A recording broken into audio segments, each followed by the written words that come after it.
toast to many good things and going forward to the Hue Crew 2020. And cheers.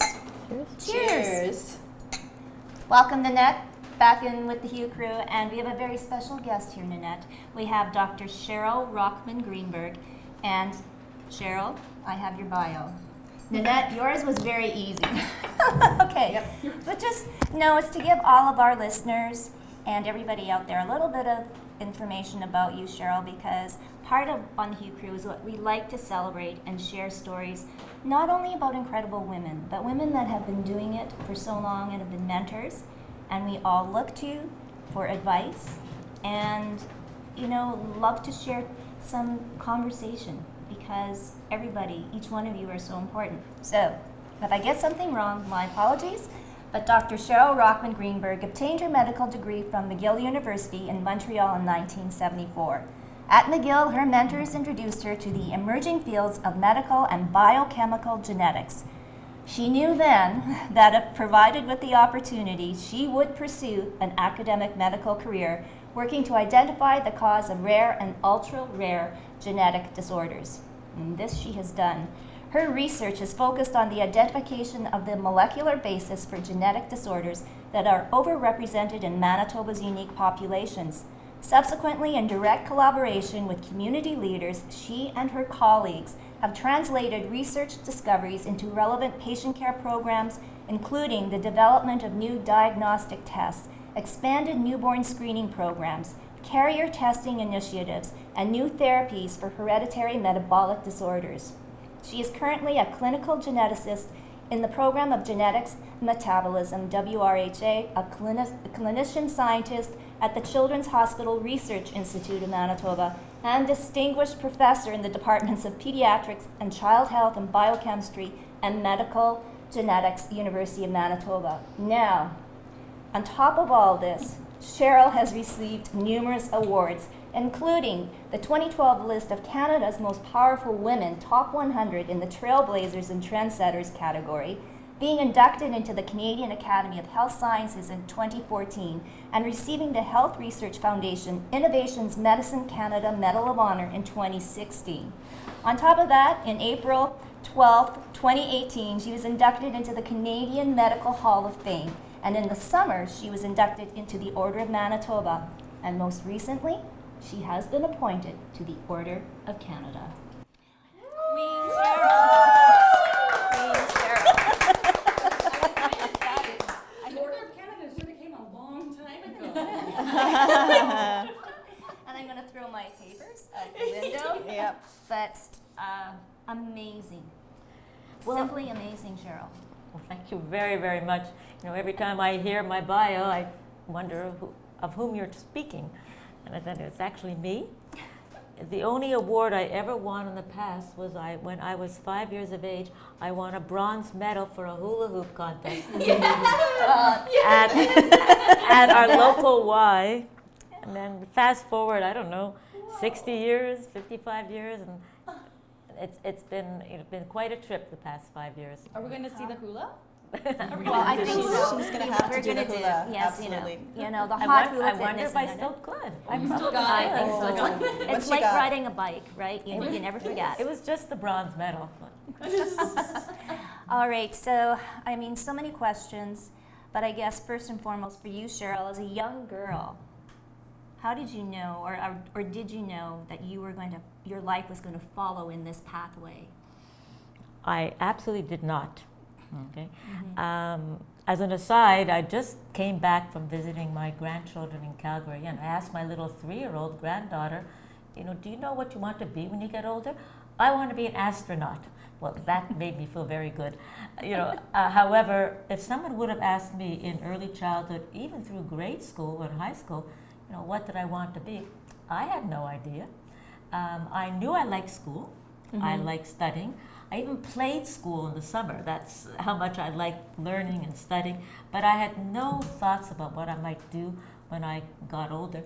I knew I wanted to go to university, and education was strongly supported in our family.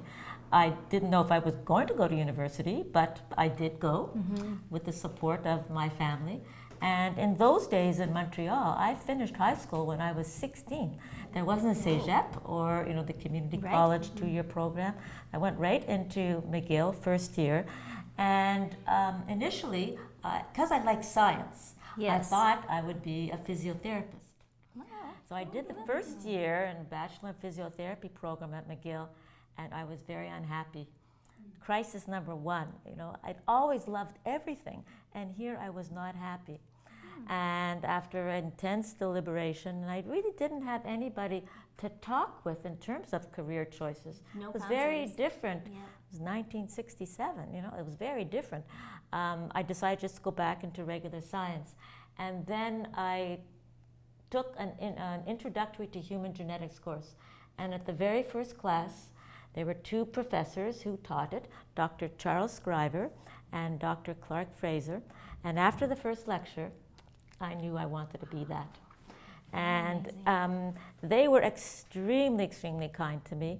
They mentored me the whole next couple of years through my program in human genetics. I was resolved that I was going to become a researcher in genetic research. And one day, Dr. Fraser called me into his office, and he said, "Cheryl, did you ever think about going into medicine?" I said, "No." I was, the first in my family to go to university.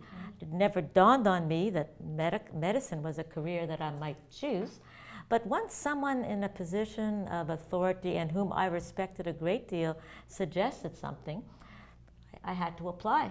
Yes. And I applied, and sure enough, I got in. And in those days, I was one of about 15 women, young women, in the medical school.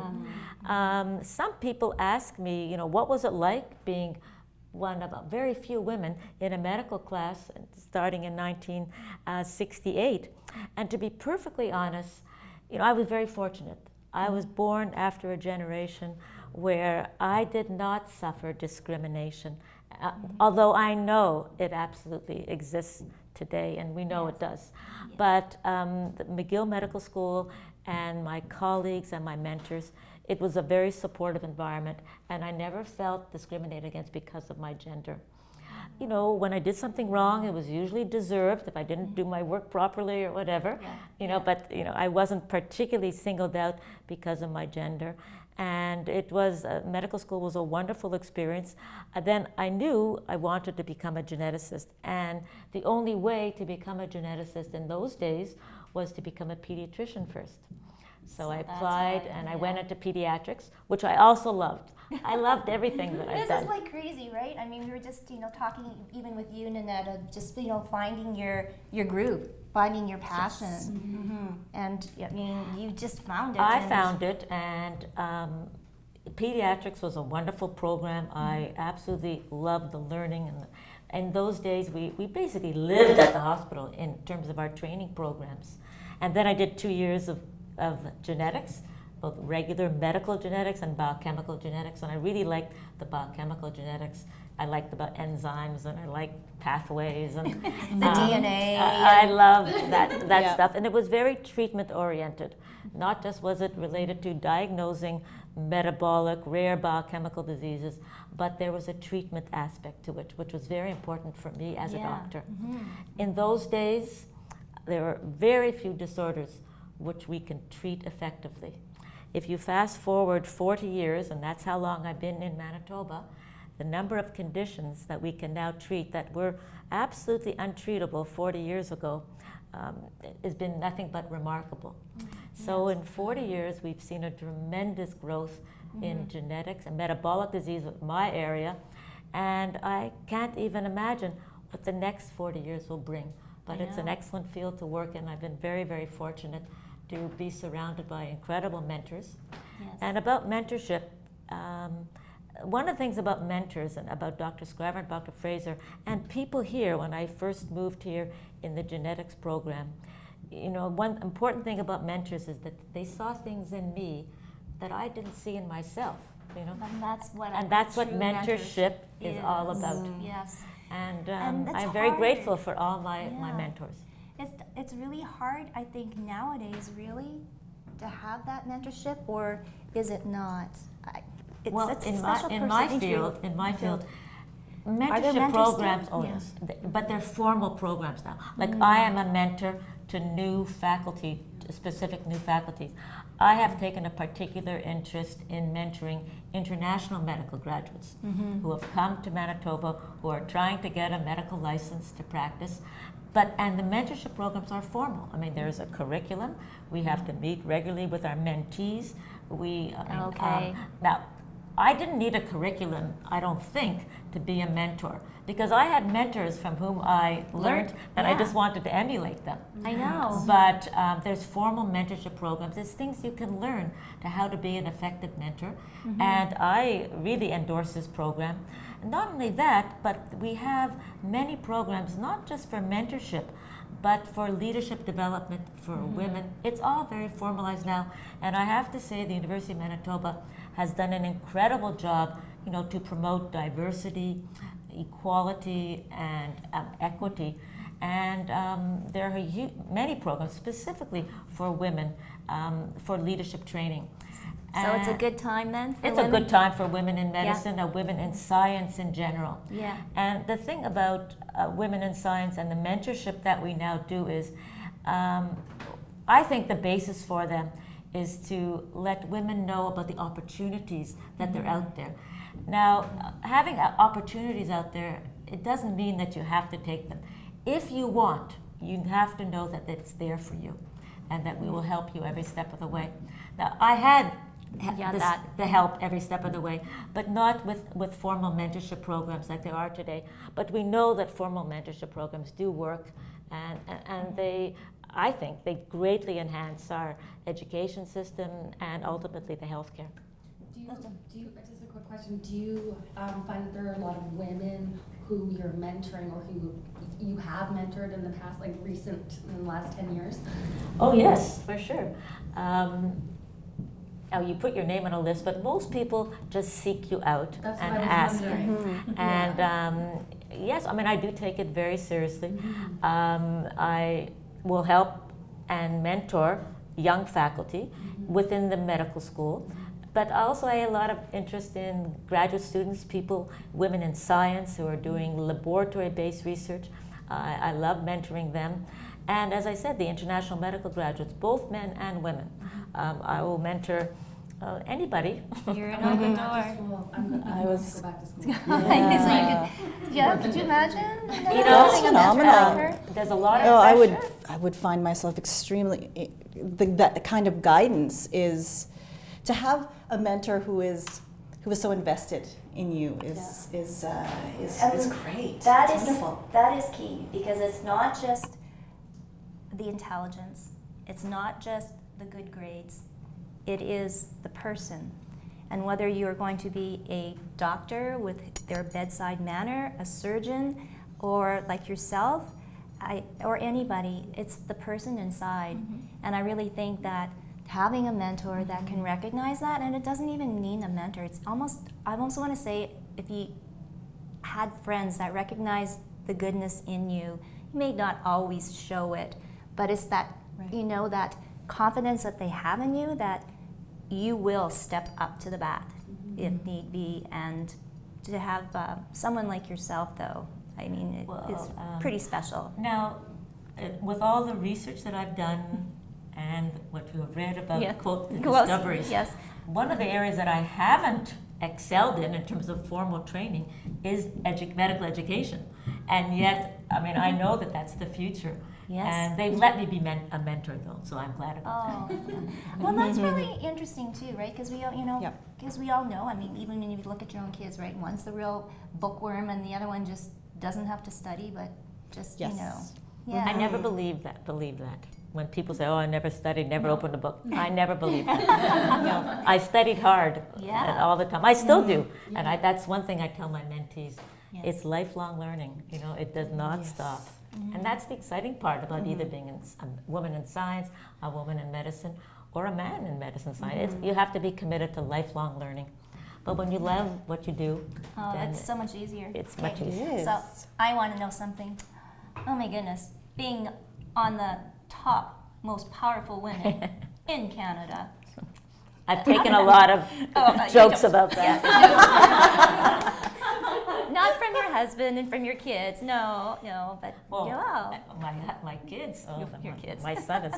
I told you what my son said when I called him to tell him I'm being inducted into the Order of Canada. He says, well, when's the enshrinement, Mum?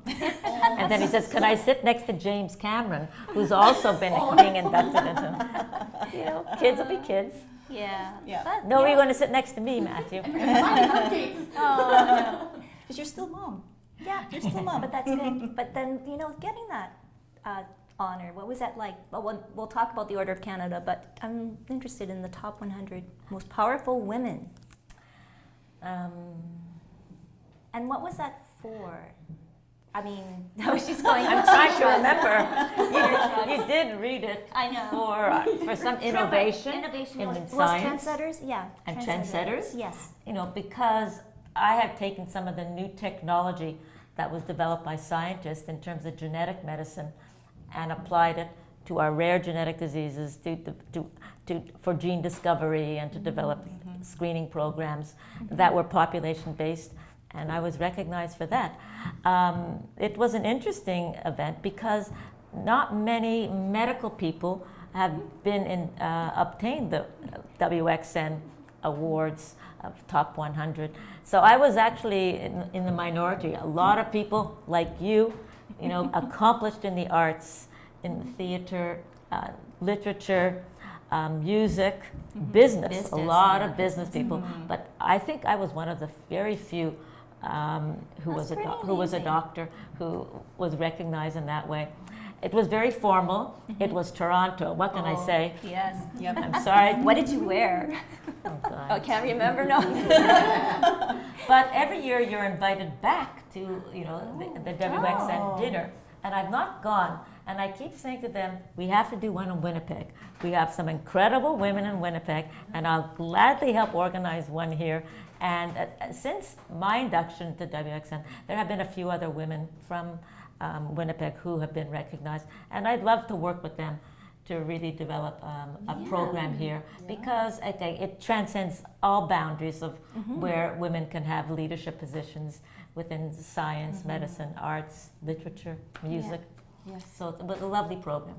So now, besides your medical career, there is a family career. And how you've managed everything from the beginning right to, well, it's never ending. I mean, now you're a grandma and you travel to babysit, and I mean, it's a different life, but the same life. The truth is, and we do talk about that in Women in Science workshops, how do you combine career and a family? First of all, I do believe that the generation before me made sacrifices. They could have a career, they could have a marriage if they wanted, and they could have children, but they couldn't have it all. Right. I was from the generation, I was determined I was going to have it all. But there's no question I paid a price, And today, the young people who are, women and men who are studying, don't have to pay a price anymore. Having a career like in medicine is not a game breaker. You can have it all. And when I became the department head in pediatrics, I can call on from my experience. And I was convinced I was never going to let a faculty member in my department somehow choose to drop out of medicine because they had trouble balancing women's and career.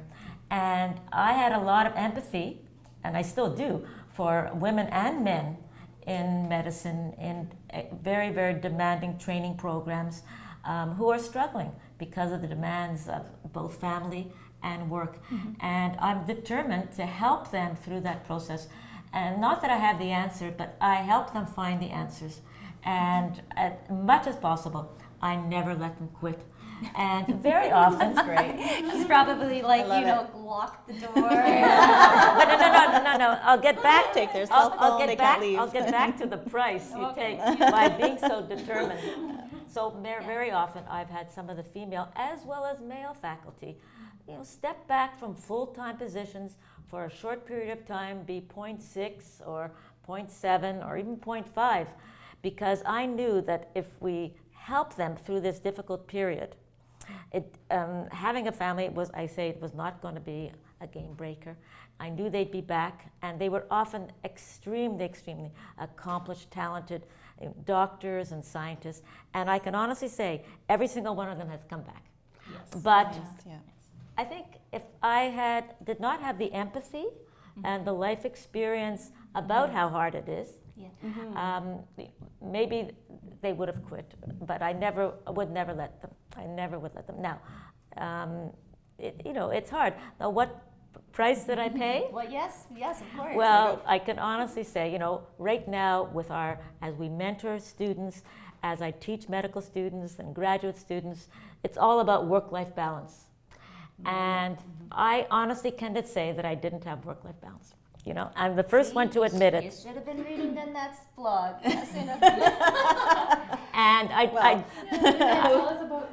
I don't want the young generation to not make the same mistake, but medicine was such a part of my life. I never could separate work and family. It was always there for me. I have no regrets.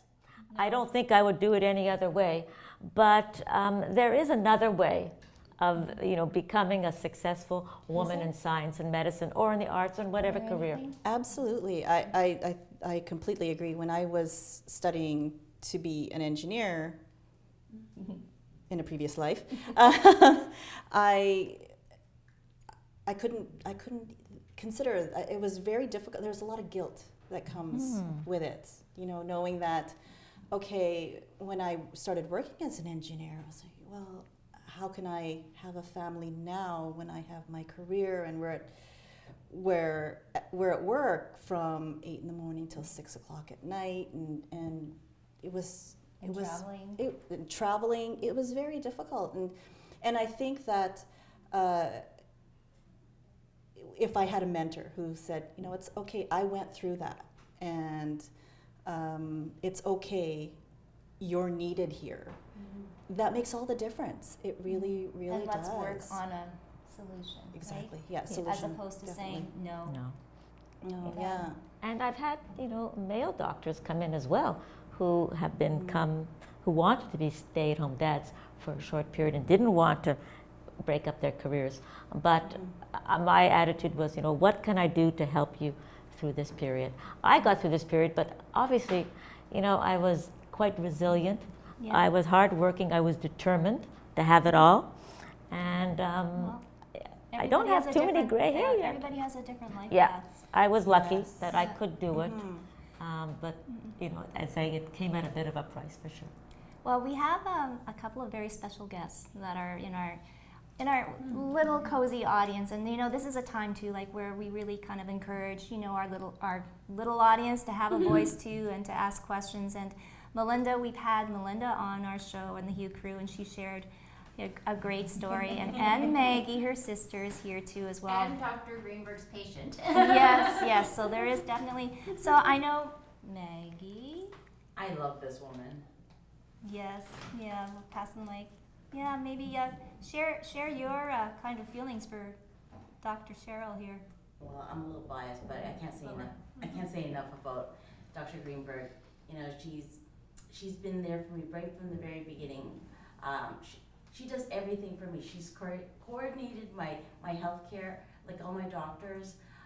She knows more about my disease than I do, and she's helped me along the way. She's an incredible woman, and she's so well deserving of all the accolades that she gets. So maybe Cheryl, fill us in on how you met Maggie. Boy.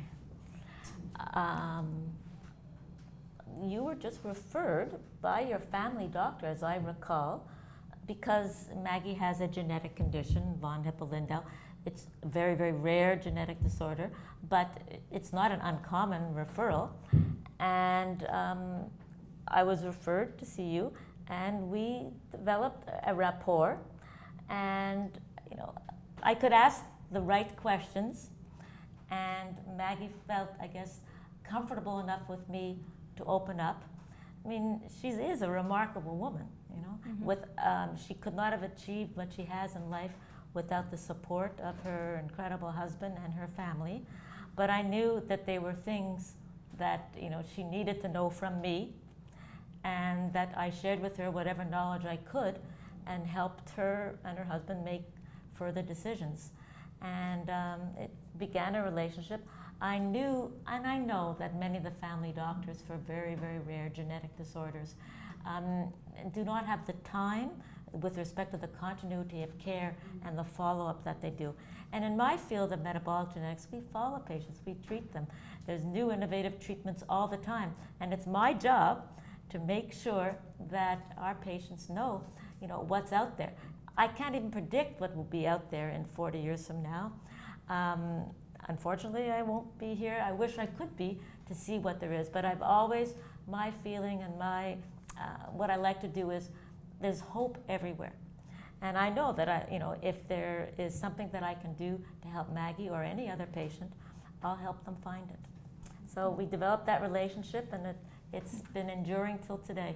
I just want to say, so Maggie has countless doctors over so many years of, since her health issues, but Dr. Greenberg, as busy and as accomplished as she always takes the time. She has so much empathy, but most importantly, she gives Maggie the power back, because Maggie has gone to Dr. Greenberg crying so many times because she's told, you have to do this for your disease, because it affects all over her body. She was told not to have children, because she didn't, you tell the story. No, go ahead. Okay, well, she was, I don't know I'll which tell the doctor. story. Yeah, you tell the story, please.